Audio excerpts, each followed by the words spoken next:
So those of you who've been watching our video, I tell you what, I've got the power. We certainly have solar power. It's absolutely fantastic. Honestly, I promise you, you'll not regret it. It's about £400 plus a little bit more for some wires. We went down to Giantswood Solar. We hooked up with a guy called Martin. He told us what kit we needed. That's where we sited it, on the shed. We weren't going to. We're going to put it on the side of the house, and we thought, why do that when we've got a shed? We can put it in. Now, let me just show you something else quickly, just inside of here.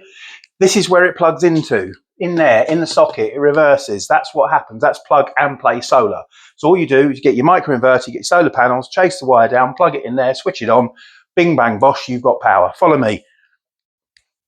Come on, hurry up. It's a short video. Mind your head. That is the microinverter. As you can see, the green light's flashing. You may not be able to see that, but I can see it. That's where the power goes out into the house. Now, let me show you something else. It's only been up now for 3 days. Bear with me. So excited, forgot my phone. This is the panels. And we also get an app. It's late in the day now.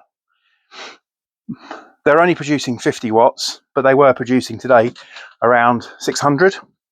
So far today, we've saved 58 pence. We've generated 1.56 kilowatts. Lifetime energy, we've had them installed now for 2 or 3 days. 4.2, it's £1.75. Times that by 365. Do you want to get solar panels?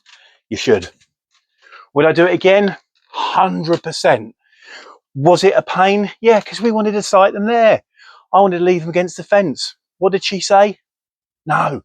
Anyway, if you're thinking about plug and play, get them. And I tell you what, guys, I'll see you on the next one.